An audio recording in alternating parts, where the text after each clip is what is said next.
Et bonjour à tous, Majid a besoin d'un petit cours sur les trains épicycloïdaux. Donc on va lui faire ça tranquillement. Donc déjà l'intérêt c'est que ces trains autorisent de grands rapports de réduction sous un faible encombrement. Donc par rapport à un réducteur classique, on va avoir un rapport de réduction plus grand et ça va prendre moins de place. Ça c'est intéressant. Une particularité permet de les identifier, les axes de rotation des roues appelés satellites ne sont pas fixes mais tourbillonnent par rapport aux autres roues. Donc là on a des petits engrenages, petits pignons ici, qui s'appellent des satellites. Donc il va y avoir un petit peu de vocabulaire sur les trains épicycloïdaux, mais il n'y en a pas beaucoup. Ces petits satellites, là il y en a deux, ils vont tourner sur eux-mêmes, et en même temps leur axe va tourner autour de mon engrenage central. Mon engrenage central, on l'appelle un planétaire. Lui, il tourne, et autour de planétaire tournent les satellites. Donc, on a une couronne aussi. Donc, dans la plupart des cours, on l'appelle planétaire aussi. On a le planétaire 1, planétaire 2. Moi, je l'appelle couronne. Ça simplifie, on voit bien la différence. Ne soyez pas étonnés si vous la voyez appelée planétaire autre part. Dans les formules, c'est comme ça qu'on l'appelle. Donc, cas de figure ici, le plus classique, reste quand même le planétaire qui est le mouvement d'entrée. Quand il tourne, donc il va faire tourner mes satellites, et mes satellites, en tournant sur eux-mêmes, ils vont avancer, ils vont tourner. Là, sur cette figure-là, il y a deux satellites, là on en a trois, c'est suivant les efforts qu'on a à transmettre. Ça pourrait fonctionner suivant un, avec un seul satellite. Suivant les efforts, là ça équilibre un peu les forces sur les axes. Ça doit permettre au roulement de vivre un petit peu plus longtemps. Donc on équilibre les efforts, on peut en avoir minimum 2. Il y en a 4 satellites. Donc le cas le plus courant, c'est la couronne qui est bloquée, elle ne bouge pas, elle est fixée au bâti. Arbre de mouvement d'entrée sur le planétaire qui entraîne mes satellites qui vont tourbillonner sur eux-mêmes et en même temps leur axe va avancer tout autour du planétaire. Bon, sur un plan, j'ai emprunté un petit extrait, tout court, à la chaîne Learn Engineering. Cet extrait-là va permettre de visualiser un peu. Allez voir leur chaîne, ils ont d'excellentes choses. Allez, on regarde ça, voir comment ça marche. Alors, mon planétaire tourne, il entraîne les satellites. Là, c'est le cas de figure classique où la couronne est bloquée. Ils tournent sur eux-mêmes, leur axe fixé en liaison pivot sur un porte-satellite. Et le mouvement de sortie, on va l'avoir ici. On regarde encore un coup. Donc quand on dit planétaire, ils tournent sur eux-mêmes et leur axe tourne autour du planétaire. Donc vocabulaire doit commencer à rentrer. Le planétaire ici, les satellites, la couronne et le porte-satellite. Allez, c'est pas le tout. On va peut-être aller voir les formules. Allez, on s'attaque au gros du problème. Donc, c'est Monsieur Willis qui a inventé une formule justement pour calculer les rapports de réduction. Donc, la formule de Willis, je ne l'ai jamais comprise. Je vais préférer, moi, utiliser plutôt la formule toute faite pour certains cas de figure. Donc, je vais avoir les cas les plus classiques et puis on va avoir la formule directement. Donc le premier cas en couleur ça va être mieux. La couronne 3 bloquée. Couronne 3 bloquée, on la voit ici. Elle est bloquée, elle ne bouge pas. Elle est liée au bâti. On va avoir le mouvement d'entrée sur le planétaire repère 1. Le planétaire 1 tourne, il va entraîner le satellite 2. Le satellite 2 va tourner sur lui-même et en même temps son axe va descendre ici, il va remonter. Donc sur le schéma cinématique, on met un seul satellite 1. Ça serait exactement la même chose en mettant 2, ça surcharge le schéma. Là, on veut voir juste les mouvements, on n'a pas besoin d'être très précis par rapport au mécanisme réel. Donc, ce satellite, il tourne, son axe va tourner autour du planétaire.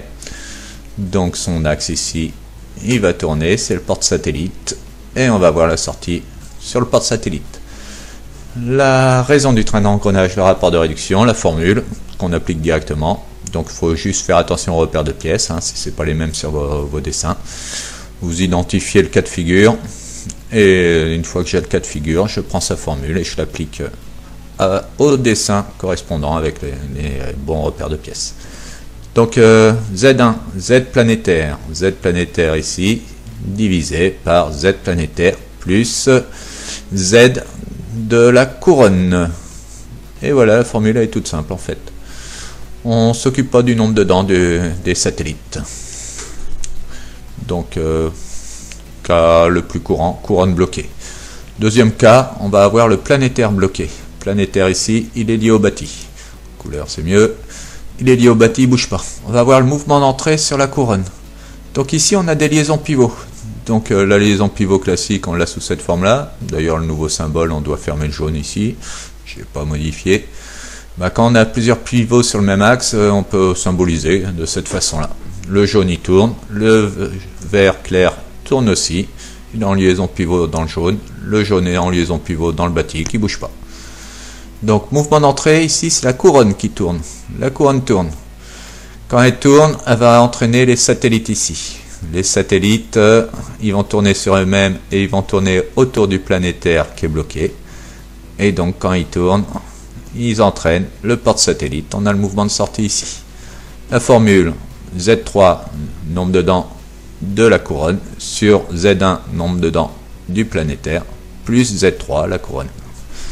On applique sagement la formule si c'est ce cas de figure. Troisième cas de figure, on a bloqué le porte-satellite ici. Donc quand on bloque le porte-satellite, ce cas de figure n'a aucun intérêt en fait, parce que ça se comporte comme un train classique. Donc on ne va pas aller chercher un train épicycloïdal pour avoir un engrenage classique.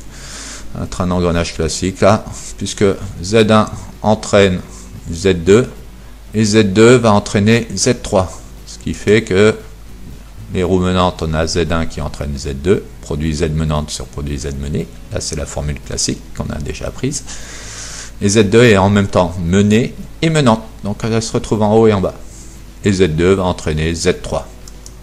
Donc cette formule se réduit à Z1 sur Z3. On aurait pu décaler l'axe ici et entraîner directement la couronne. Donc on aurait eu un petit pignon avec une grande couronne, là, un réducteur classique. Donc cas de figure qu'on ne doit pas rencontrer quand on étudie les trains épicycloïdaux. Il n'y a pas d'intérêt de prendre un train épicycloïdal dans ce cas-là. Donc application, soit la 3 bloquée, la couronne est bloquée. Donc cas de figure là pour la formule, on sait déjà laquelle ça sera. On a les nombres de dents des différentes pièces, la fréquence d'entrée du moteur du planétaire et déterminer le rapport de réduction. Donc cas couronne bloquée, on a Z1 qui entraîne Z2, le satellite va se promener autour de Z3 ici, va faire tout le tour, va entraîner le porte-satellite à la sortie. Donc c'est la formule qu'on prend sur son formulaire, la page 1. Z1 sur Z1 plus Z3. Et là, les repères de pièces, je me suis arrangé pour que ça corresponde à mon cours. Par contre, attention si vous étudiez un autre plan. Application numérique toute simple, on a un rapport de réduction de 0,2. Pas de rapport d'unité sur le rapport de réduction. Et la vitesse de sortie, donc fréquence de rotation du porte-satellite. C'est le porte-satellite qui est en sortie. Et rapport de réduction fois vitesse d'entrée, 300 tours minute, ça bouge pas. Deuxième petit exercice d'application. Alors on a et on a une sortie ici sur une poulie. Donc a priori ça c'est un treuil quoi. L'arbre moteur tourne, va entraîner mon satellite repère 2 ici qui est en liaison pivot sur le porte-satellite. Le porte-satellite est en pivot avec le bâti, tout ça c'est le bâti. Donc ma poulie ici va tourner, on peut mettre une chaîne ou une corde dessus, ça va pouvoir me faire un joli treuil. En couleur, on est mieux, donc on reconnaît bien la couronne ici, la pièce 3, le satellite repère 2, l'arbre d'entrée, le planétaire repère 1, et le porte-satellite repère 4 ici, c'est la poulie. Alors c'est le cas de figure de la couronne bloquée là. Couronne, elle ne bouge pas par rapport au bâti. On prend cette formule, Z1 c'est bien Z planétaire sur Z planétaire plus Z couronne plus Z3. Application numérique. On a un joli petit rapport de réduction. Donc vitesse de sortie, NS, fréquence de rotation en sortie pour S. J'aurais pu mettre N4 de la pièce 4. Rapport de réduction fois fréquence d'entrée 153,4 tours minute. Donc je dis tout le temps vitesse, c'est des fréquences de rotation. Les vitesses de rotation, c'est en radians par seconde. Bon, c'est pas mal ça, mais on a un cas aussi, train épicycloïdaux à 2, avec un pignon à 2 diamètres ici. Donc cette variante du cas précédent permet des plus grands rapports de réduction. Le satellite est réalisé à partir de 2 roues dentées, 2 et 2'. Donc la même roue dentée ici, il va y avoir 2 diamètres différents dessus. Donc c'est la pièce 2, je vais avoir le nombre de dents de 2 et 2' ici, c'est toujours la pièce 2, et c'est l'autre diamètre.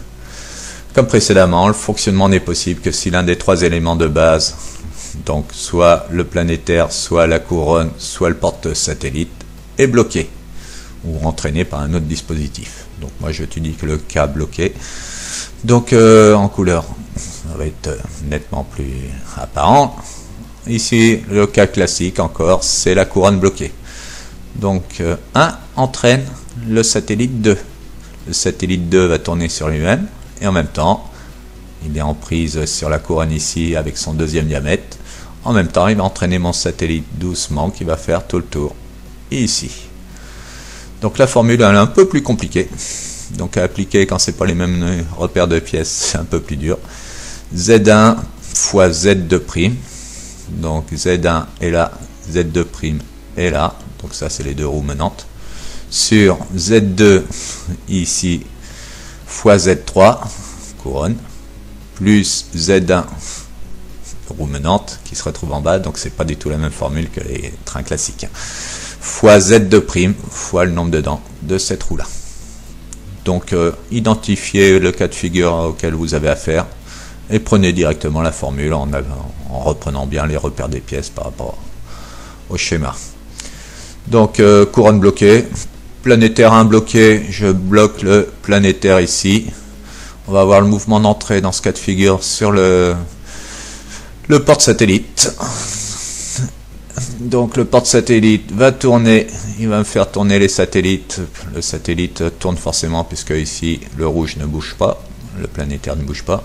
Donc il va se mettre à tourner sur lui-même et il va m'entraîner la couronne ici. On va avoir le mouvement de sortie sur la couronne dans ce cas de figure. Donc la formule c'est Z2 fois Z3 sur Z2 fois Z3 moins Z1 fois Z2'. Et le cas porte-satellite bloqué. Donc mon porte-satellite ne tourne pas. Et ben on se retrouve encore avec un train classique. Mouvement d'entrée sur le planétaire là qui entraîne Z2. Du coup Z2' entraîne Z3.